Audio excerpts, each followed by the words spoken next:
अस्सलामु अलैकुम वरहमतुल्लाहि वबरकातुहू। इन्नल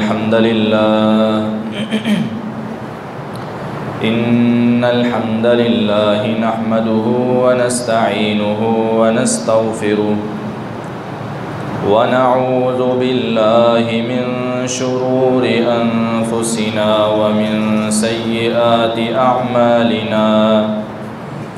मन यहदिहिल्लाहु फला मुदिल्ल लहु व मन युज़लिल्हु फला हादिय लहु व अशहदु अल्ला इलाहा इल्लल्लाहु वहदहु ला शरीका लहु व अशहदु अन्न मुहम्मदन अब्दुहु व रसूलुहु।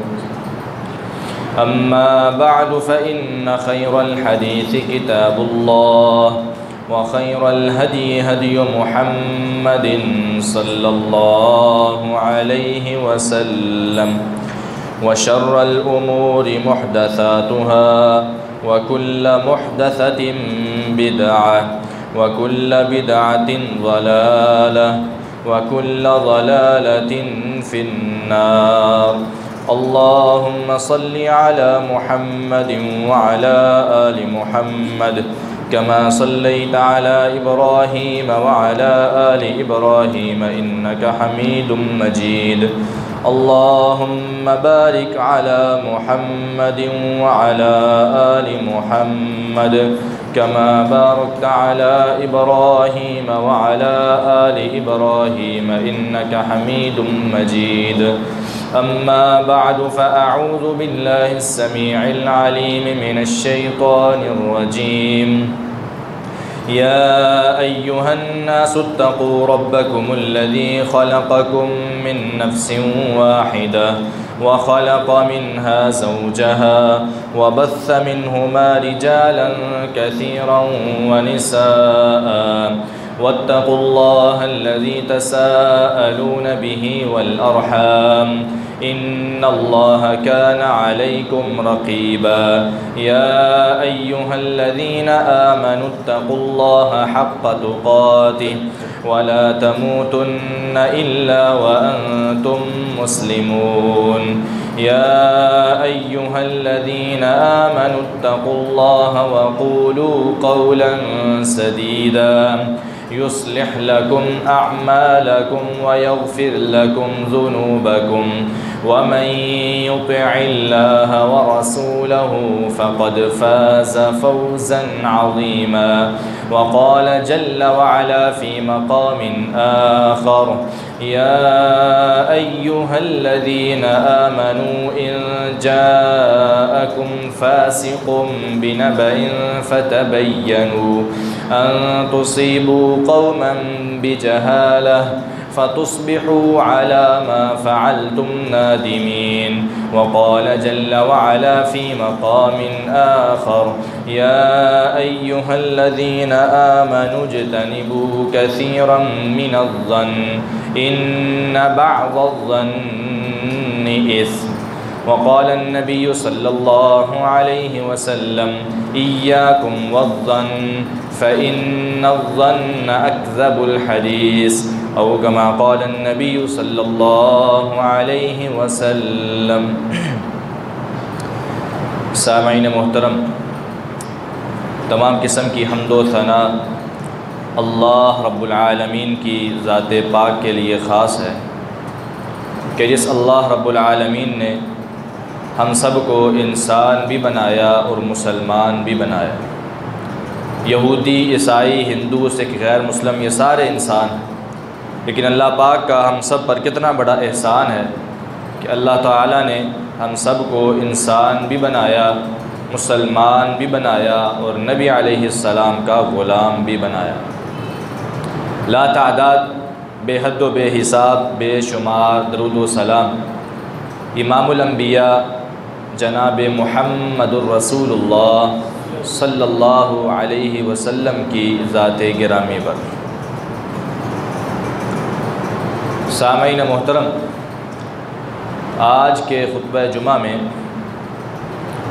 एक बहुत ही अलमनाक वाक़या जो कि इस्लामी तारीख़ के अंदर पेश आया, वाक़या करबला के हवाले से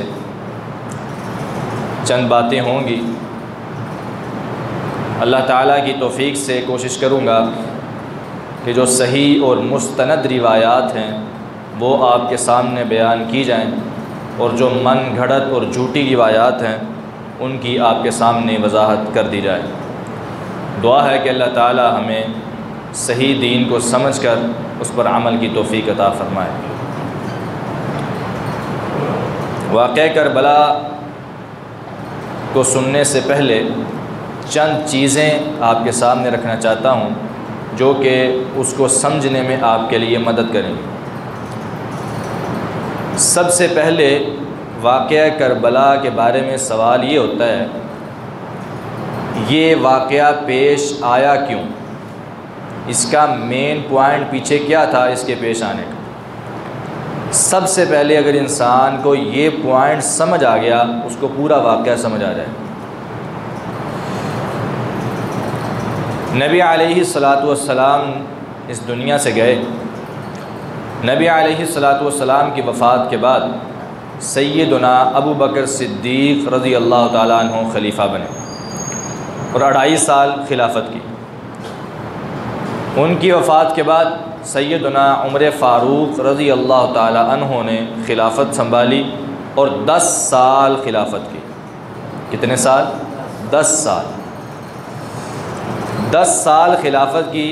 और नबी अलैहिस्सलातु वस्सलाम की ज़िंदगी के बाद सैयदना उमर फ़ारूक़ के दौर के अंदर इस्लाम 22 लाख मुरब्बा मील तक फैल चुका था। सैयदना उमर रज़ियल्लाहु ताला अन्हु ने जो इस्लाम के ख़िलाफ़ सबसे सुपर पावर ताकतें थीं उनको ज़ेर कर दिया। रूम हो गया, इसी तरह जो कैसर व किसरा थे, ईरान जैसी ताकतों को हज़रत उमर रज़ियल्लाहु ताला अन्हु ने फ़तह किया और इस्लाम काफ़ी दूर तक फैल चुका था। जब दुश्मनाने इस्लाम को ये बात समझ आ गई कि हम मैदानों के अंदर इनका मुकाबला नहीं कर सकते, ये इस्लाम दिन ब दिन फैलता जा रहा है और फतूहात का सिलसिला बढ़ता जा रहा है। जब उन्होंने ये समझा कि मैदान में जब भी हम आते हैं हम शिकस्त खा जाते हैं और मुसलमान जीत जाते हैं, उन्होंने कहा हम इसका कोई और हल तलाश करते हैं। हम ऐसा करते हैं, खिलाफत के निज़ाम को मशकूक बनाते हैं और खलीफा को लोगों की नज़रों में मशकूक बना देंगे, मुसलमानों के दरमियान दरार पैदा हो जाएगी, टुकड़ियों में मुसलमान बढ़ जाएंगे और हमारे ख़िलाफ़ नहीं आ सकेंगे। हज़रत उमर के दौर में उन्होंने कोशिश की लेकिन वो नाकाम रहे। लेकिन हज़रत उमर रज़ियल्लाहु अन्हु चूँकि फ़ितनों के आगे एक बंद दरवाज़ा थे, नबी अलैहिस्सलातु वस्सलाम ने उनके बारे में बिशारत दी हुई थी कि उमर रज़ियल्लाहु ताला अन्हु ये फ़ितने के आगे दरवाज़ा होंगे और जब ये दरवाज़ा तोड़ दिया जाएगा फिर फ़ितने ज़्यादा रूनुमा होंगे और फ़ितने अपना काम कर जाएंगे। नबी अलैहिस्सलाम से ये बाकायदा पूछा गया कि दरवाज़ा तोड़ा जाएगा या खोला जाएगा। फरमाया तोड़ा जाएगा, यानी हज़रत उमर को शहीद कर दिया जाएगा। हज़रत उमर रज़ी अल्लाह ताला अन्हु की शहादत के हवाले से अबू लुलु मलऊन जो था मजूसी, उसने आकर हज़रत उमर रज़ी अल्लाह ताला अन्हु को नमाज के दौरान वार करके शहीद कर दिया। उलमा ने यह बात लिखी है कि उमर रज़ी अल्लाह ताला अन्हु की इस्लामी गैरत इतनी ज़्यादा थी कि दुश्मन को भी पता था कि नमाज के अलावा अगर वार करूँगा तो मुझसे मेरा वार काम नहीं करेगा, मैं कभी कामयाब नहीं हो सकता। हज़रत उमर के आगे कोई दुश्मन खड़ा नहीं हो सकता। उसने एक ही हल तलाश किया कि अगर नमाज के अंदर मैं वार करूँगा तो मेरा वार कामयाब हो जाएगा, क्योंकि नमाज के अंदर हज़रत उमर मशगूल होते हैं अल्लाह ताला की इबादत। उसने ये काम किया, हज़रत उमर रज़ियल्लाहु ताला अन्हु को उसने शहीद किया। बहरहाल उनके बाद हज़रत उस्मान रज़ियल्लाहु ताला अन्हु का दौर शुरू हुआ। 12 साल खिलाफत की और इस खिलाफत के अंदर हज़रत उस्मान रज़ियल्लाहु ताला अन्हु के दौर खिलाफत में इस्लाम 64 लाख मुरब्बा मील तक फैल गया। 22 से हज़रत उस्मान के दौर में कितना? 64 लाख मुरब्बा मील तक अकेले उस्मान के दौर में इतनी फतूहात हुई। हज़रत अमीर मुआविया रज़ी अल्लाह ताला अन्हो ने हज़रत उस्मान के साथ मिल के फतूहात का सिलसिला और बढ़ाया और समुंदरों में जिहाद किया और समुंदरी बहरी बेड़े तैयार करके काफिरों और दुश्मनों को मिटा डाला। 64 लाख मुरब्बा मील तक जब इस्लाम फैला तो मुनाफिकों और दुश्मनों ने फिर वही साज़िशें दोबारा करना शुरू की। हज़रत उस्मान के बारे में उन्होंने लोगों के ज़हनों के अंदर इश्काल पैदा करने शुरू कर दिए, इल्ज़ामात लगाने शुरू कर दिए। हज़रत उस्मान रज़ी अल्लाह तआला अन्हु के बारे में उन्होंने ये इल्ज़ाम लगाया कि नाउज़ु बिल्लाह सुम्मा नाउज़ु बिल्लाह, इनके गवर्नर शराब पीते हैं, इनके गवर्नर अयाशियाँ करते हैं, ये अपने हज़रत उस्मान अपने करीबी रिश्तेदारों को माल देते हैं। तो बहुत से इल्ज़ामात उन्होंने लगाए, सिर्फ़ किस लिए? खिलाफत को कमज़ोर करने के लिए। आज का खुतबा जुम्मा ज़रा गौर से सुनने वाला है, पॉइंट याद रखिएगा।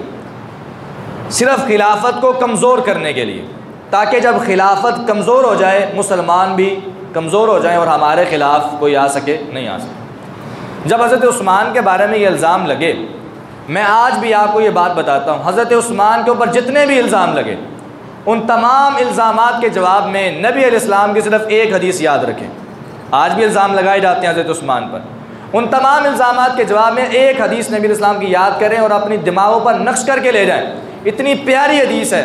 नबी अलैहिस्सलातु वस्सलाम अपने सहाबाए किराम में बैठे हैं और बातें वगैरह हो रही हैं, नबी अलैहिस्सलाम उनको समझा रहे हैं। अचानक एक शख्स चादर उसने ओढ़ी हुई है और नबी अलैहिस्सलाम के सामने से गुज़र रहा, उसका चेहरा दिखाई नहीं दे रहा, चादर ओढ़ी हुई है सर्दी की वजह से। नबी अलैहिस्सलातु वस्सलाम ने अपनी ज़ुबान नबुव्वत से बड़ी प्यारी बात इरशाद फरमाई, कहा फितनों का दौर होगा, मुसीबतों और परेशानियों का दौर होगा, फितनों का दौर होगा, इस्लाम के दुश्मन फैल चुके होंगे, इस्लाम के ख़िलाफ़ साजिशें कर रहे होंगे। उस वक़्त ये चादर वाला बंदा हक़ पर होगा, उस वक़्त ये चादर वाला बंदा हक़ पर होगा, हिदायत पर होगा, हक़ पर होगा। तो एक सहाबी उठे, वो गए उस चादर वाले के पीछे, कहा मैं पता तो करूं ये है कौन। उस चादर वाले को जब हाथ लगाया और उसका मुंह नबी अलैहिस्सलाम की तरफ किया, कहा नबी अलैहिस्सलाम यही है। नबी अलैहिस्सलाम ने फिर कहा हाँ यही वाला शख्स। और वो कौन थे?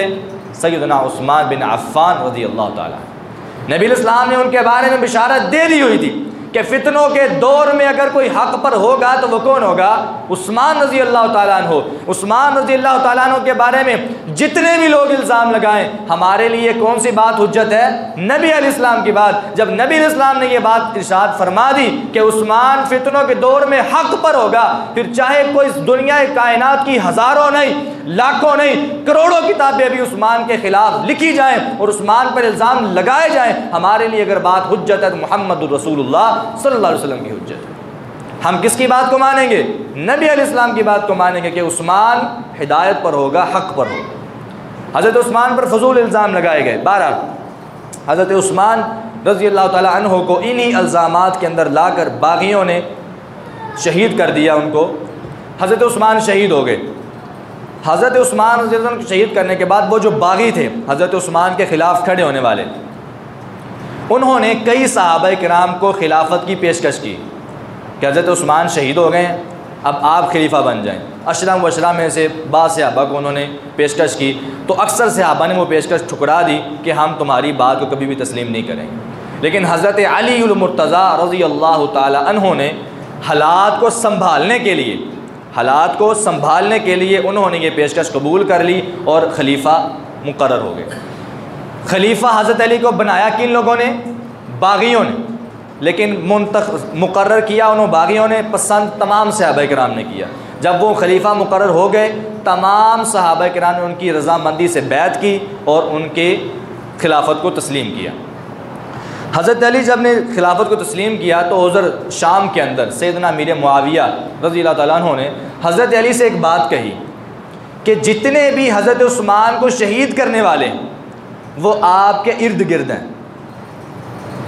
तो आप सबसे पहले हज़रत उस्मान के कातलों से बदला लें, फिर आप हमसे बैत लें, हम आपकी बैत करने के लिए तैयार हैं। जब ये बात हुई तो हज़रत अली रज़ी अल्लाह अन्हु के पास जो थे वो हज़रत अली को भड़काने लगे, ये कौन होता है आपकी बैत ना करने वाला, इसके साथ आप जंग करें, इसको समझाएं मैं कौन हूँ। इस तरह बहुत सारी बातें की उन्होंने बागियों ने और हज़रत अली रज़ी अल्लाह अन्हु को उन्होंने जंग पर मजबूर कर लिया। हज़रत अली रज़ी अल्लाह ताला अन्हु जब अपना लश्कर लेकर निकले, उधर से अमीर मुआविया लश्कर लेकर आ गए। इन दोनों के जब आपस में टाकरा हुआ, एक लश्कर आमने सामने हुए, हज़रत अमीर मुआविया रज़ी अल्लाह ताला अन्हु के साथ भी अशरा मुबशरा सहाबी थे, हज़रत अली के साथ भी अशरा मुबशरा सहाबी थे। जब दोनों लश्करों ने एक दूसरे की तरफ देखा, हज़रत अली ने कहा, मैं इन सहाबा से लड़ूंगा, इनसे जंग करूंगा जिनके बारे में नबी अलैहिस्सलाम ने ज़िंदगी के अंदर ही जन्नत की बिशारतें दी, मैं इनके साथ जंग करूंगा। हज़रत तलहा, हज़रत ज़ुबैर बिन अव्वाम, हज़रत अमर बिन आस, हज़रत मुगीरा बिन शुअबा रज़ी अल्लाह ताला अन्हुम अजमाइन सारे अमीर मुआविया के साथ हैं, मैं इनसे जंग करूंगा। जब ये मंजर देखा और कहा कि नहीं, मैं इनसे जंग नहीं कर सकता, ज़ुबैर बिन अव्वाम जैसे अजीम और कदर सहाबी से मैं जंग नहीं कर सकता। कौन ज़ुबैर बिन अव्वाम? नबी अलैहिस्सलाम ने फरमाया था, हर नबी का एक हवारी होता है, हर नबी का एक ऐसा साथी होता है जो हर वक़्त, हर मैदान में, हर जंग में उस नबी पर जान कुर्बान करने के लिए तैयार होता है। मेरी उम्मत में और मेरा हवारी कौन है? ज़ुबैर बिन अव्वाम रज़ी अल्लाह ताला। जब नबी अलैहिस्सलाम ने यह बात इरशाद फरमाई तो ज़ुबैर बिन अव्वाम हज़रत अमीर मुआविया के लश्कर में थे, तो हज़रत अली कहने लगे, मैं इनसे जंग कर सकता नहीं, अपने इरादे से बाज आ गए। उधर हज़रत अमीर मुआविया के लश्कर ने जब हज़रत अली के लश्कर की तरफ देखा, इधर भी हज़रत अली रज़ी अल्लाह ताला अन्हु जो कि सबसे ज़्यादा फजीलत के हामिल नबी अलैहिस्सलाम के दामाद भी हैं, अहले बैत में भी शामिल हैं। नबी अलैहिस्सलाम ने कहा, जो अली से मोहब्बत रखेगा वो मेरी वजह से मोहब्बत रखे, और जो अली से बोझ रखेगा वो मेरी वजह से बोझ रखे। ये बात जब नबी अलैहिस्सलाम की थी, हज़रत अमीर मुआविया और उनके साथ जितने भी सहाबा थे वो सोचने लगे कि इनके साथ जंग हम नहीं कर सकते। दोनों ने आपस में फ़ैसला किया कि हम सुलह सफ़ाई के साथ मामला निपटाते हैं, जंग हमने नहीं करनी। जब ये बात हुई तो उधर से जो बागी थे, जो कि पहले हज़रत उस्मान को शहीद करने वाले थे, बाद में हज़रत अली के लश्कर में शामिल हुए, उन्होंने कहा कि अगर जंग ख़त्म हो गई तो हमारा तो मकसद नाकाम हो जाएगा। हमारा तो मकसद यही था ना कि इनको आपस में लड़वा देना, हमारे खिलाफ ये खड़े ना हो। अगर जंग ख़त्म हो गई तो हमारा मकसद ख़त्म हो जाएगा। उन्होंने क्या किया, उन्होंने रात को, सुबह सुलह होनी थी, रात को उन्होंने उधर उनके खैमों को भी आग लगा दी और अपने खैमों को भी आग लगा दी, और उनके अंदर ये बात फैला दी कि दूसरे लश्कर ने हमला कर दिया, और इनके अंदर बात फैला दी, उन्होंने हमला कर दिया। जब ये बात हुई ना तो हज़रत अली कहने लगे कि अभी तो सुलह सफ़ाई की बात हुई थी तो इन्होंने हमला भी कर दिया। इधर उन्होंने, जब गलत फहमी दोनों के अंदर पैदा हुई तो सुबह जंग शुरू हो गई। ये बागियों ने जब जंग करवाई तो इसके अंदर अक्सर सहाबाए किराम शहीद हुए, ताबईन शहीद हुए, मुसलमान कई शहीद हुए। बाद में अल्लाह ताला ने फिर तौफीक दी इनको, बाद में फिर सुलह हुई, और इस बात पर सुलह हुई कि अब जो मर्ज़ी हो जाए, जंग नहीं करनी, आपस में सुलह के साथ मामला करना है। तो वो बागियों ने देखा कि ये फिर दोबारा सुलह हो गई है। उन्होंने ना इन लश्करों से अलहदा होने का ऐलान कर दिया कि हम आपके साथ नहीं हैं, ना हज़रत अली के साथ है और ना हज़रत अमीर मुआविया के साथ। दोनों अलहदा हुए और इन्होंने ऐलान कर दिया कि नाउज़ बिल्लाह सुम्मा नाउज़ बिल्लाह, हज़रत अली भी काफ़र हैं और हज़रत अमीर मुआविया भी काफ़र हैं, नाउज़ बिल्लाह मिन ज़ालिक। उन्होंने ये ऐलान किया। तो फिर हज़रत अली रज़ी अल्लाह ताला अन्हु को उन्होंने ना शहीद करने का प्रोपेगेंडा बनाया। उन्होंने कहा इसने हमारी बात नहीं मानी, इसको हम शहीद कर दें। उन्होंने ना काबतुल्लाह के अंदर बैठ के, बैतुल्लाह के सेन में बैठ के 3 बंदों ने अहद किया कि हम एक ही दिन में, एक ही वक़्त में 3 बंदों को शहीद करेंगे, कत्ल करेंगे।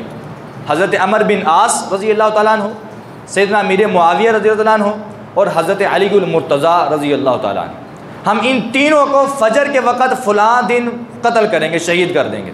तीनों निकले एक साथ, एक हज़रत अली की तरफ आ गया, एक हज़रत अमर बिन आस की तरफ चला गया और एक हज़रत अमीर मुआविया की तरफ चला गया। अब्दुर्रहमान बिन मुलजिम हज़रत अली की तरफ आया।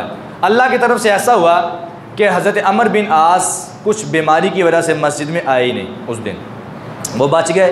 हज़रत अमीर मुआविया पर थोड़ा सा हमला हुआ, हज़रत अमीर मुआविया की कमाल हिकमत की वजह से और उनकी सिक्योरिटी की वजह से वो बच गए।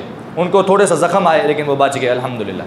हज़रत सैयदना अली मुर्तज़ा रज़ी अल्लाह ताला अन्हु जब नमाज के लिए मस्जिद में गए तो अब्दुर्रहमान बिन मुलजिम नामी खारजी ने हज़रत अली पर हमला किया और उनको शहीद कर दिया, सिर्फ़ किस वजह से कि इन्होंने हमारी बात नहीं मानी, इन्होंने आपस में सुलह क्यों की।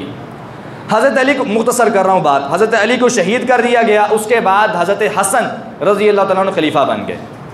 आप लड़ी देख रहे हैं, खारजियों ने हज़रत उस्मान को भी शहीद किया, उसके बाद हज़रत अली को भी शहीद किया, सिर्फ़ किस वजह से कि मुसलमानों का आपस में इत्तेहाद ना रहे।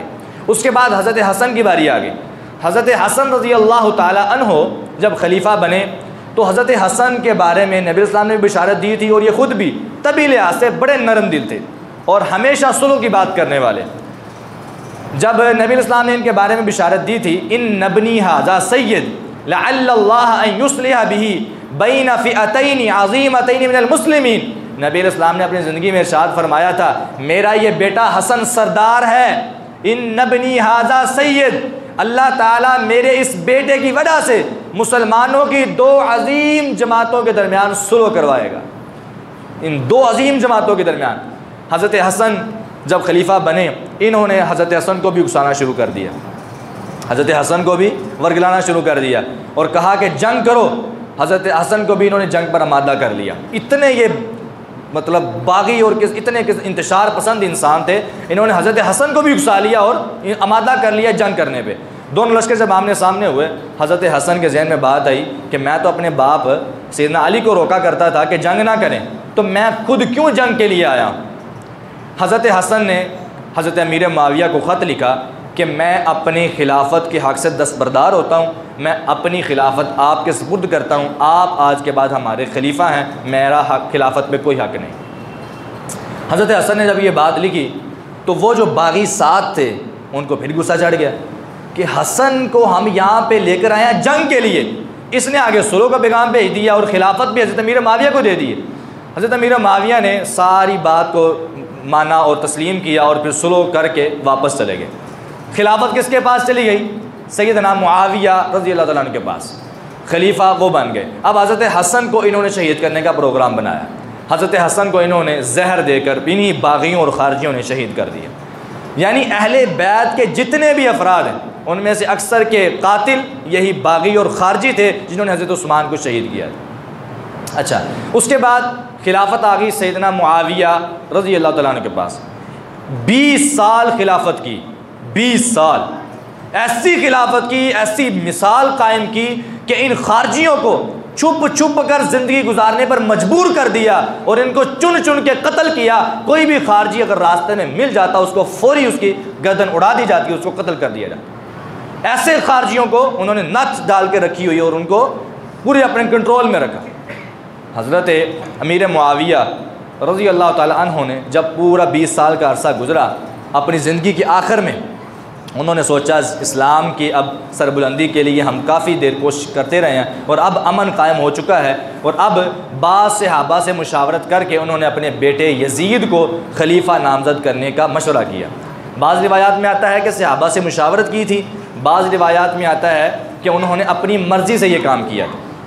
बहरहाल जो भी था, हज़रत अमीर मुआविया ने अपने बेटे यजीद को खलीफा नामज़द किया। यहाँ पे सवाल पैदा होता है, हज़रत अमीर मुआविया ने यजीद को खलीफा नामज़द क्यों किया?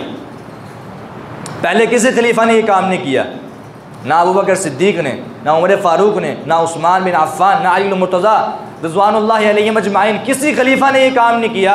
अमीर मुआविया ने क्यों किया? इसके जवाब के लिए आपको एक पॉइंट को समझने की ज़रूरत है। ये बात गौर से सुने। नबी अलैहिस्सलातु वस्सलाम ने अपनी ज़िंदगी में खलीफा नामज़द किया था कि मेरे बाद खलीफा कौन होगा? नाम लिया किसी का? नहीं लिया, बल्कि कुछ इशारे और किनाये कर दिए जिससे बात समझ आ गई कि मेरे बाद खलीफा अबू बकर होगा। नाम लेकर कहा? नहीं कहा। नबी अलैहिस्सलाम ने नाम भी नहीं लिया, सिर्फ इशारे किए। सैयदना अबू बकर सिद्दीक़ नबी अलैहिस्सलाम के बाद खलीफा बन गए।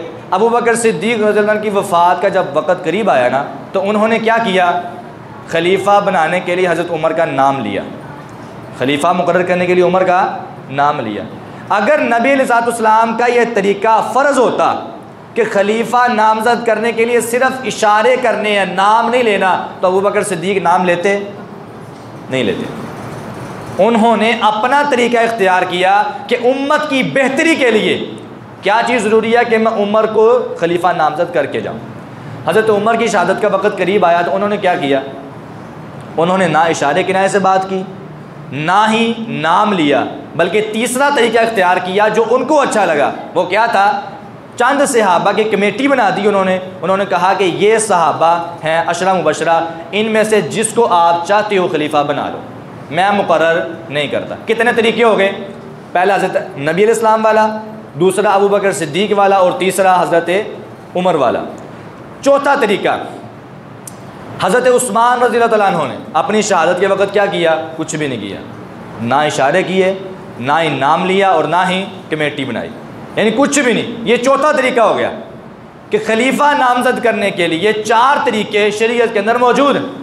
हर खलीफे ने अपनी मर्ज़ी के मुताबिक काम किया, जो भी उसको उम्मत की बेहतरी के लिए अच्छा लगा।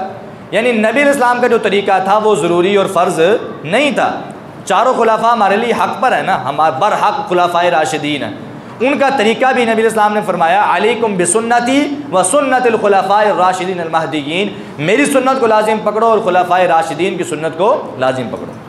जब उन्होंने अपना तरीका इख्तियार किया तो सैयदना अमीर मुआविया ने भी अपना तरीका इख्तियार किया। उन्होंने कहा कि उम्मत की बेहतरी के लिए अब अगर मैं, क्योंकि बड़ी मुश्किल से हालात संभले हैं, अगर मैं खलीफा मुकर्रर नहीं करूँगा तो फिर बाद में इख्तलाफ पड़ जाएगा और उम्मत फिर बिखर जाएगी। उन्होंने कहा मैं अपनी ज़िंदगी में खलीफा नामज़द करके जाता हूँ। कुछ अफराद ने इख्तलाफ किया, कुछ अफराद ने, बाकी सब ने माना। कुछ अफराद ने इख्तलाफ किया, उनमें चंद सहाबा थे। इख्तलाफ इस वजह से नहीं किया कि यजीद ज़ानी है, यजीद शराबी है, यजीद ऐसा है, यजीद ऐसा है, बद किरदार है, नाउज़ुबिल्लाह, नहीं, बल्कि इस वजह से इख्तलाफ किया कि जो भी है आपका फ़ैसला हक़ है, सच है, लेकिन यजीद आपका बेटा है। अगर आप अपने बेटे को नामज़द करेंगे तो ये एक रिवायत चल पड़ेगी, हर खलीफा अपने बेटे को नामज़द कर देगा। हज़रत अमीर मुआविया ने कहा कि नहीं, इस वक्त मुझे हालात को संभालने वाला सिर्फ यही नज़र आ रहा और कोई नज़र नहीं आ रहा। बहरहाल हज़रत अमीर मुआविया ने जो भी फ़ैसला किया वो अपनी मर्ज़ी के मुताबिक सही किया और अपनी सोच के मुताबिक हक़ फ़ैसला किया। ये कहाँ से समझ आती है कि उन्होंने फ़ैसला सही किया? फ़ैसला गलत भी हो सकता है। इसकी दलील मैं आपको देता हूँ। मैंने खुतबे के शुरू में आयत पढ़ी, अल्लाह ताला फरमाते हैं इज्तनिबू कसीरम मिनज़्ज़न, बदगुमानी से बचा करो, ए ईमान वालो बदगुमानी से बचा करो और हुस्ने ज़न रखा करो किसी बारे में भी। अब इस बारे में कोई रिवायत मरवी नहीं है कि अमीर मुआविया का मकसद क्या था यजीद को खलीफा बनाने का। जब रिवायत कोई नहीं है तो फिर हम 2 गुमान रख सकते हैं, एक अच्छा गुमान और एक बुरा गुमान। हम अच्छा गुमान रखेंगे कि कोई सहाबी के बारे में अच्छा गुमान रखना चाहिए कि बुरा गुमान रखना चाहिए? अच्छा गुमान। क्यों सहाबी के बारे में अच्छा गुमान क्यों रखना है? क्योंकि अल्लाह ताला ने उनके दिलों का इम्तिहान लिया है, हमने लिया नहीं। उनके दिलों का इम्तिहान किसने लिया है? अल्लाह ने लिया। और नतीजा क्या निकला था? लित्तक़वा, अल्लाह ताला फरमाते हैं उन सब के दिलों में मैंने क्या पाया? तक़वा पाया। तमाम सहाबा के दिलों का इम्तिहान अल्लाह ने लिया। इस वजह से हमें उनके बारे में क्या रखना चाहिए? हुस्ने ज़न, अच्छा गुमान रखना चाहिए। हज़रत अमीर मुआविया के बारे में अच्छा गुमान ये है कि उन्होंने यजीद को खलीफा इसलिए बनाया ताकि उम्मत बेहतरीन तरीके पर चल सके और उम्मत के लिए बेहतर यही है जो उन्होंने अपनी सोच के मुताबिक पसंद किया। और सुएज़न बुरा गुमान ये है कि उन्होंने कहा कि खिलाफत मेरे घर में रहे और मेरा बेटा इसका हकदार बने ताकि मालो दौलत जो है वो ज़्यादा जमा हो सके। नाउज़ बिल्लाहि मिन ज़ालिक, ये बहुत ही झूठी और मनगढ़ंत बात है और एक सहाबी पर बहतान जो कि कुरान के भी ख़िलाफ़ है और हदीस के भी ख़िलाफ़। बात समझ आई? इसी तरह जब यजीद खलीफा बन गया, मुख्तसर कर रहा हूँ, आगे वाक़या करबला का जो पस मंज़र शुरू होता है, सैयदना हुसैन रज़ी अल्लाह ताला अन्हु जब यजीद खलीफा बना, उसने ना गवर्नर भेजे मुख्तलिफ़ इलाक़ों की तरफ कि मेरी तरफ से लोगों से बैत ली जाए। एक गवर्नर मदीने में भी आया, उसने आकर ना बैत लेनी शुरू की। जब बैत लेनी शुरू की तो वो सबसे पहले हज़रत हुसैन रज़ी अल्लाह अन्हु के पास आया। उसने कहा जी मैं आपसे यजीद की तरफ से बैत लेना चाहता हूँ। हज़रत हुसैन ने उस वक़्त क्या जवाब दिया? गौर से सुने बात। हज़रत हुसैन रज़ी अल्लाह ने ये बात कही कि मैं और मेरे जैसा एक इंसान कभी भी छुप कर बैत नहीं करेगा, सबके सामने एलानिया बैत करूँगा मैं, ताकि तुम्हें भी यही फ़ायदा होगा कि अगर मैं सबके सामने एलानिया बैत करूँगा तो दूसरे लोग भी बैत कर लेंगे। अगर मैं छुप के बैत करूँगा तो किसी को पता नहीं चलेगा। मैं सबके सामने एलानिया तौर पर बात करना चाहता हूँ और सबके सामने बैत करना चाहता हूँ। ये बिल्कुल सही रिवायत है, झूठी और मनगढ़ंत रिवायात इंशाअल्लाह मैं नहीं बयान करूँगा। और हज़रत हुसैन ने जब ये बात कही कि मैं सबके सामने बैत करूँगा और जब तुम लोगों को इकट्ठा कर लो तो मुझे बुला लेना, तो मैं आके वहाँ पे बैत कर लूँगा। जब हज़रत हुसैन ने ये बात कही, वो ना सारा दिन लोगों की बैत लेने में मसरूफ़ रहा, उसको हज़रत हुसैन का ख्याल ही नहीं आया। रात का वक़्त हुआ, वो हज़रत हुसैन के पास दोबारा आया। बैत हज़रत हुसैन ने कहा तुझे मैंने कहा था लोगों के सामने, ये कौन सा टाइम है बैत लेने का? जो टाइम तुझे मैंने दिया था वो उस टाइम पे तो आया नहीं, अब ये तू बैत लेने आ गया। जब ये बात हुई तो वो फिर चला गया। हज़रत हुसैन उसी रात मदीने से मक्का की तरफ आ गए।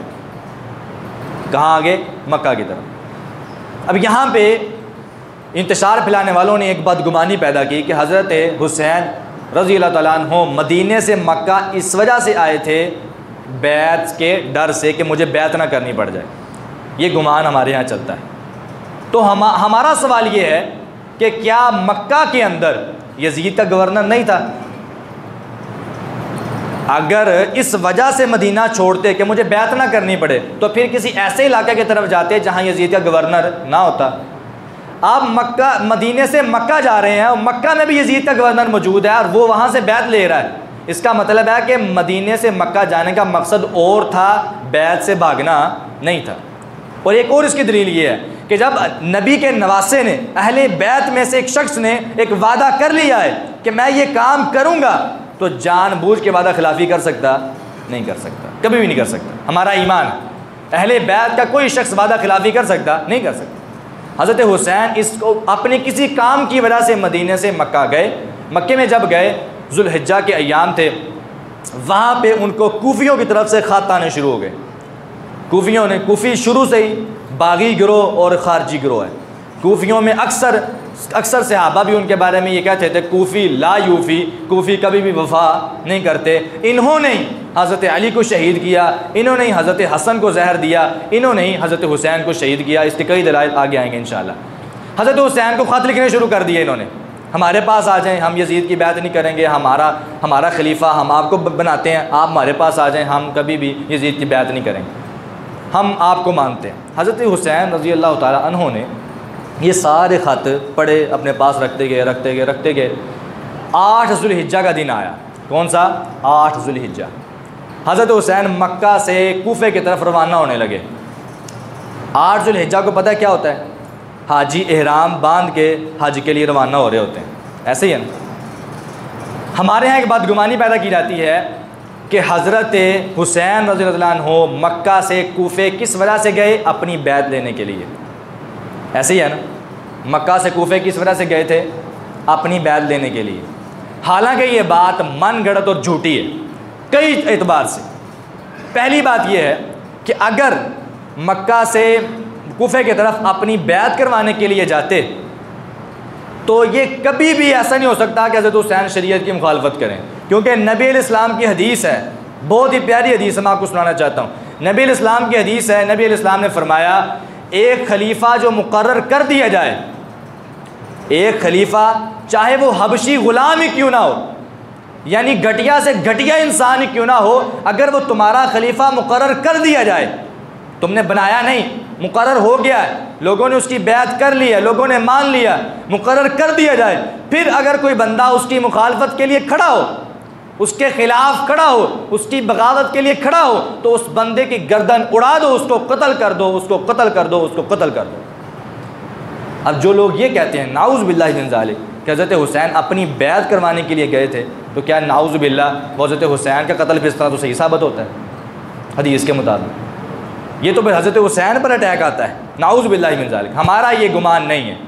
हमारा गुमान ये है हज़रत हुसैन रज़ी अल्लाह ताला अन्हो इस वजह से कूफे की तरफ गए कि उनको जाके समझाएं और उनको कहें कि खलीफा वक़्त की बगावत ना करो, क्योंकि ये हदीस है। हज़रत हुसैन को पता था, नबी इस्लाम ने फरमाया जब खलीफा मुकर्रर हो जाए तो उसकी बगावत नहीं कर। बिल्कुल सही हदीस है, जामे तिरमिज़ी की रिवायत।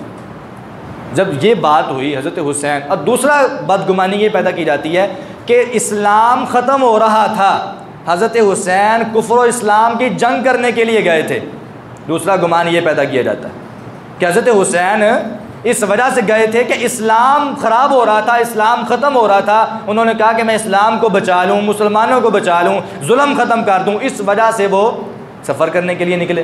हालांकि ये भी बात मन गढ़ंत और झूठी है कई एतबार से। पहली, हज़रत हुसैन रज़ी अल्लाह ताला अन्हो अगर इस नीयत से मक्का से निकलते, ईमान से बताएं 8 ज़ुल्हिज्जा है, हाजी हज करने के लिए आ रहे हैं, अगर इस्लाम और कुफर का मसला होता तो हज़रत हुसैन हज के अय्याम में बाहर ना निकलते, बल्कि हज के अय्याम में मक्का में रुकते, जो हाजी हज करने के लिए आए थे उनको अपने साथ आमादा करते, अपने साथ मिलाते, पूरा लश्कर बना के फिर उनके ख़िलाफ़ निकलते। ये था तब जब ये नीयत होती कि मैं इस्लाम और कुफर के दरमियान फ़र्क करना चाहता हूँ, इस्लाम का दिफा करना चाहता हूँ। अगर ये नीयत होती, वो तो सिर्फ़ खुद जा रहे हैं और अपने ख़ानदान को साथ लेकर जा रहे हैं। अगर जंग की नीयत होती, इस्लाम को बचाने की नीयत होती, तो अपने ख़ानदान को साथ लेकर जाते। अपने ख़ानदान को साथ लेकर जा रहे हैं कूफे की तरफ। और जब ये बात हुई तो हज़रत हुसैन ने जाने का इरादा किया, तो कई सहाबा किराम ने उनकी मुखालफत की मक्का के अंदर। कौन से सहाबा थे? बड़े जलील क़दर सहाबा, अब्दुल्ला बिन उमर रज़ी अल्लाह तआला अन्हुमा, जाबिर बिन अब्दुल्लाह रज़ी अल्लाह तआला अन्हु, अबू सईद खुदरी रज़ी अल्लाह तआला अन्हु, अबू वाक़िद अल-लैसी रज़ी अल्लाह तआला अन्हु, हज़रत अब्दुल्ला बिन अब्बास रज़ी अल्लाह तआला अन्हु, अहले बैत में से अब्दुल्ला बिन अब्बास ने तो यहाँ तक कहा कि मैं आपकी सवारी के आगे लेट जाऊँगा, और अगर मुझे पता चले कि मेरी आपकी गुस्ताखी करने से, अगर आपकी थोड़ी बहुत मुझे गुस्ताखी करना पड़ी तो मैं कर लूँगा, लेकिन आपको कूफे में जाने नहीं दूँगा। क्यों? वहाँ के लोग वफादार नहीं हैं, बगावत करने वाले हैं। उन्होंने हज़रत अली को शहीद किया, उन्होंने हज़रत हसन को शहीद किया, वो आपको भी शहीद कर देंगे, मैं आपको वहाँ पे जाने नहीं दूँगा। अगर कुफ्र इस्लाम का मसला होता तो सहाबा मुखालफत करते, बल्कि सहाबा किराम साथ मिल के उनके साथ जाते और इस्लाम को बचाते। हमारा उसने जानी यही है, जो सहाबा जंगे बदर के अंदर, ओहद के अंदर, खंदक के अंदर, खैबर के अंदर और सारी जंगों में नबी अलैहिस्सलाम से आगे तमाम कुफरों का मुकाबला किया और काफरों को नेस्तो नबूद किया, वो सारे सहाबा आज हज़रत हुसैन को रोक रहे हैं कि आप उनके पास ना जाएं। मसला ये था कि कुफ्र इस्लाम का मसला नहीं था, बल्कि हज़रत हुसैन के हवाले से था कि हज़रत हुसैन को बागी शहीद ना कर। ये भी एतराज़ क्लियर हो गया कि हज़रत हुसैन रज़ियल्लाहु अन्हु कुफ्र इस्लाम की वजह से भी नहीं गए और अपनी बैत करवाने के लिए भी नहीं गए। हज़रत हुसैन रज़ियल्लाहु अन्हु इस वजह से कूफे की तरफ जा रहे थे कि उनको उनके इरादे से बाज रखें और उनको ये कहें कि खलीफा वक्त के ख़िलाफ़ बगावत ना करें। जब निकले, सफ़र शुरू किया, हज़रत हुसैन रज़ियल्लाहु अन्हु जब सफ़र शुरू किया, रास्ते में उनको कूफे की तरफ से एक बंदा आया, उसने आके बताया कि कूफा के हालात ठीक नहीं है, कूफियों ने बगावत कर दी है और उन्होंने वो अगर आप उधर जाएंगे तो वो आपको शहीद कर देंगे। इधर तारीख़ी रिवायात बहुत ज़्यादा हैं, इंतहाई ज़्यादा हैं, वो सारी की सारी झूठी और मनगढ़ंत। मैं आपको सच्ची बात बता रहा हूँ, वाक़या करबला को बयान करने वाली जितनी रिवायात, उनमें से 100 में से 99% रिवायात झूठी हैं, मनगढ़ंत। वाक़या करबला के अंदर जो लोग थे उन्होंने खुद वाक़या बयान नहीं किया, ये बाद में आने वाले लोगों ने खुद लिखा, और जो भी उनको सुनने में आया सच्ची बात झूठी बात सारी लिखते गए। और हमारे यहाँ ये सारी बातें माशरे में चलती हैं, लेकिन सच्ची क्या है, सच्चा वाक़या क्या है, वो आज आपको मैं बताता हूँ। हज़रत हुसैन रज़ियल्लाहु ताला अन्हु जब कूफे की तरफ रवाना हुए तो रास्ते में उनको बताया गया कि आप कूफे में ना जाएं, अगर जाएंगे तो हालात ज़्यादा ख़राब हो जाएंगे और आपको शहीद कर दिया जाएगा। हज़रत हुसैन ने वहीं से रास्ता चेंज किया और शाम की तरफ रवाना हो गए। शाम की तरफ रास्ते में करबला का मैदान आया। करबला का मैदान कूफे की, आप मैप निकाल के देख लें, गूगल मैप में भी आएगा कि मक्का से कूफे के रास्ते में करबला नहीं है।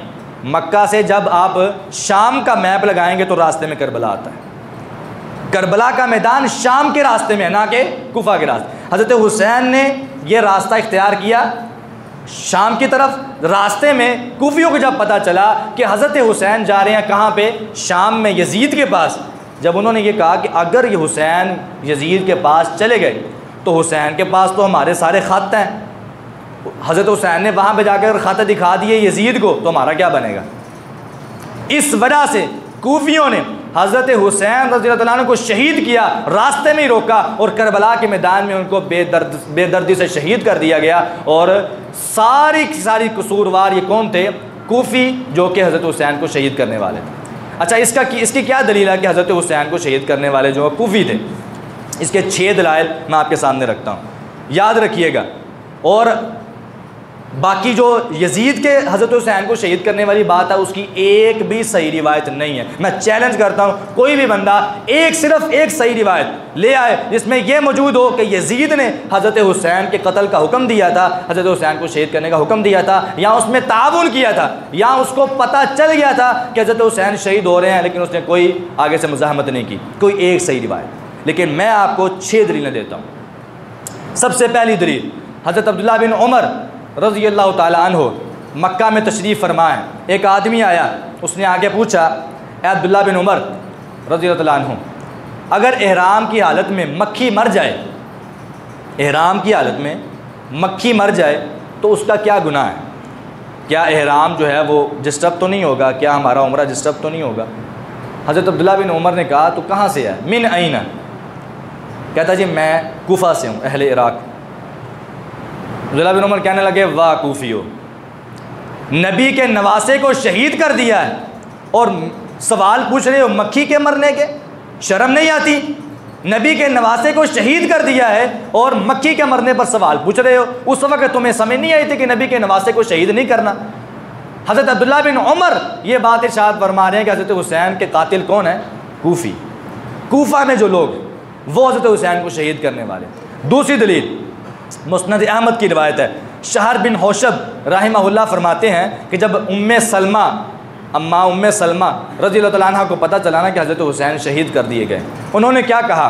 उन्होंने लानत अला अहले इराक़, उन्होंने इराकियों पर लानत की, कूफियों पर लानत की, और साथ कहा कि हुसैन को शहीद करने वाले यही लोग हैं, और कहा दाऊहु वगर्रूहु वक़तलूहु, इन्होंने ही हज़रत हुसैन को मदीना से बुलाया, इन्होंने उनको धोखा दिया, इन्होंने उनको अकेला छोड़ा और बाद में शहीद कर दिया। ये इनको शहीद करने वाले कौन है? कूफी इराकी, हज़रत हुसैन को शहीद करने वाले। दूसरा हवाला हज़रत उम्मे सलमा रज़ी अल्लाह तआला अन्हा अहले बैत में से।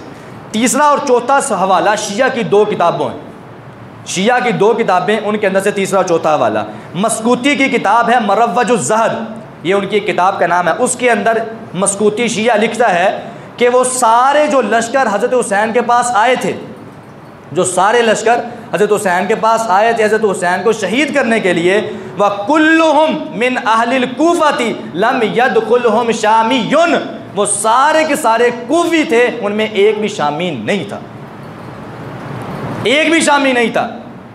और दूसरा वाला मुल्ला बाकर मजलिसी अपनी किताब बहारुल अनवार के अंदर भी यही लिखता है कि जो हज़रत हुसैन के पास आए थे हज़रत हुसैन को शहीद करने के लिए, वो सारे के सारे कूफी थे, उनमें एक भी शामी नहीं था। 4 हवाले हो गए। 5वां हवाला, 5वां और छठा, ये अहले बैत में से हज़रत हुसैन रज़ी अल्लाह तआला अन्हु का एक बेटा और एक बेटी। हज़रत हुसैन के बेटे का नाम अली बिन हुसैन अल-मारूफ ज़ैनुल आबिदीन और बेटी का नाम सकीना रहमहुल्लाह। जब इनको तमाम जो पूरे ख़ानदान जो बच गए थे, इनको कूफे की तरफ ले जाया जा रहा था, रास्ते में ना इन्होंने देखा कि कूफी औरतें घरों से बाहर निकल कर नोहा कर रही हैं, मातम कर रही हैं और ऊँची ऊँची वावेला कर रही हैं। ज़ैनुल आबिदीन ने पूछा, ये क्यों रो रही हैं, ये मातम क्यों कर रही हैं? वो कहने लगे कि भाई हज़रत हुसैन के शहीद होने की वजह से मातम कर रहे हैं। ज़ैनुल आबिदीन बड़े परेशान हुए और ऊंची आवाज़ से कहने लगे, अगर ये रो रही हैं तो मन कतलना, हमें कत्ल किसने किया है? अगर ये रो रही हैं तो हमारे अब्बा जी को, हज़रत हुसैन को कत्ल करने वाला कौन है, हमें बताया जाए। यानी मकसद ये था कि कत्ल भी इन्होंने किया और रो भी ये रहे हैं। कितनी शर्म वाली बात, कितनी बड़ी मुनाफिकत है कि कत्ल भी किया और साथ रो भी रहे। और जब कूफे में चले गए, वापसी पे सकीना रहमहुल्लाह जो नबी हज़रत हुसैन की बेटी थी, जब उनको शाम की तरफ ले जाया जा रहा था, वापसी पे कूफे की औरतों ने कहा, अल्लाह ताला आपको अपनी हिफाजत में शाम की तरफ लेकर जाए, अल्लाह ताला आपको खैर से लेकर जाए, ऐसी ऐसी दुआएं दी। तो सकीना ने आगे से जवाब क्या दिया? कहा, अल्लाह ताला हमारे साथ तो खैर करे ही करे, ला जज़ाकुमुल्लाहु खैरा, अल्लाह तुम्हारे साथ कभी खैर ना करे, तुम्हारे साथ कभी खैर ना करे। कतल तुम अबी व अम्मी व अखी व जद्दी व ज़ौजी, तुम लोगों ने मेरे बाप को भी कत्ल किया, तुम लोगों ने मेरे दादा अली को भी कत्ल किया, तुम लोगों ने मेरे चचा को कत्ल किया, तुम लोगों ने मेरे खामद को कत्ल किया, और अब हमारे लिए खैर की दुआ कर रहे। अल्लाह ताला तुम्हें कभी भी खैर ना करे, तुम पर लानत हो, ऐसे ही रोते रहोगे, पिटते रहोगे, क़यामत तक तुम ऐसे ही रोओगे। और कूफियों ने ये 6 दलाइल मैंने आपको दिए। कूफियों ने हज़रत हुसैन रज़ियल्लाहु अन्हु को शहीद किया, और ये शहीद करने वाले सारे के सारे कूफी थे। इनमें यजीद का कत्ल करने के वाले से, बाकी मामला का मैं ज़िम्मेदार नहीं हूँ, ये बात ज़हन में रख लें, यजीद की वकालत नहीं कर रहा, लेकिन जो भी मामला इसमें है यजीद का हज़रत हुसैन के शहीद करने के मामले में कोई हिस्सा नहीं। बाकी जो दूसरे मामला हैं उसका वो खुद ज़िम्मेदार, हम उसके ज़िम्मेदार नहीं। हज़रत हुसैन रज़ियल्लाहु अन्हु को शहीद करने के वाले से उसका कोई हाथ नहीं है। जब बाकी जो अहले बैत थे वो उसके पास गए तो हज़रत ज़ैनुल आबिदीन फरमाते हैं आताना मा शिअना, यजीद ने हर वो चीज़ हमें दी है जो हमने उससे मांगी है, यानी उसने हमें राज़ी कर दिया जब हम यजीद के पास गए। तो जब ये गवाहियाँ अहले बैत में से मौजूद हैं तो हमें बेखाम खा इल्ज़ामात लगाने से बचना चाहिए, क्योंकि नबी इस्लाम ने फरमाया जो बंदा अपने किसी भी मुसलमान भाई की इज़्ज़त की हिफाजत करता है उसके गैब की मौजूदगी में, जो उस पर इल्ज़ामात लगाए गए हैं, जो उस पर एतराज़ात किए गए हैं, बेबुनियाद जो इल्ज़ाम उस पर लगे हैं, जो बंदा उस इल्ज़ाम को ख़त्म करता है, उस इल्ज़ाम को साफ़ करता है, अल्लाह ताला उस बंदे को जहन्नम की आग से बचा लेगा। इस वजह से हम ये सारे काम कर रहे हैं कि हज़रत हुसैन रज़ियल्लाहु अन्हु को शहादत किसी और ने, उनका कातिल कोई और है, डाला किसी और पर जा रहा है। अल्लाह ताला हमें हक़ सच समझ कर उस पर अमल की तौफ़ीक़ अता फ़रमाए। व आख़िरु दावाना अनिल हम्दुलिल्लाहि इन्नल हम्दलिल्लाहि नहमदुहु व नस्तईनुहु व नस्तग़फ़िरुहु व नऊज़ु बिल्लाहि मिन शुरूरि अनफुसिना व मिन सय्यिआति अअमालिना मन यहदिहिल्लाहु फला मुदिल्ल लहु व मन युज़लिल्हु फला हादिय लहु व अशहदु अल्ला इलाहा इल्लल्लाहु वहदहु ला शरीका लहु व अशहदु अन्न मुहम्मदन अब्दुहु व रसूलुहु सल्लल्लाहु अलैहि वसल्लम। जब अहले बैत जो बाकी बचे थे वो यजीद के पास गए तो यजीद ने बड़े एहतराम व इकराम से उन सब को मदीने की तरफ रवाना कर दिया, लेकिन सैयदा ज़ैनब वो उसके पास ही रहीं, यजीद के पास ही। वो कहने लगी कि जो एहतराम और जो इज़्ज़त मुझे यहाँ पे मिली है वो मुझे कहीं नहीं मिली। ये सैयदा ज़ैनब के अल्फाज हैं। वो आखिरी तक अपनी वफ़ात तक शाम में ही रहीं, और आज भी वहाँ पे महल्ला ज़ैनबिया मौजूद है और उनकी कब्र भी वहाँ पे ही है शाम के अंदर। तो जब अहले बैत ने ये उनके ऊपर एतमाद किया यजीद के ऊपर और उनको कत्ल हुसैन का ज़िम्मेदार नहीं ठहराया, तो आज हमें भी कोई ज़रूरत नहीं है ठहराने की, क्योंकि हमें तो मोहब्बत किन से है? अहले बैत से। हमारी मोहब्बत अहले बैत से है, जो वो कहेंगे हमने वो करना है। इन्नल हसना वल हुसैना सय्यदा शबाबी अहलिल जन्ना, नबी अलैहिस्सलाम ने फरमाया था मेरे बेटे हसन व हुसैन ये जन्नती नौजवानों के सरदार होंगे, और हम इस बात को तस्लीम करते हैं। हमारे सरदार सैयदना हुसैन और सैयदना हसन रिज़वानुल्लाहि अलैहिम अजमाइन।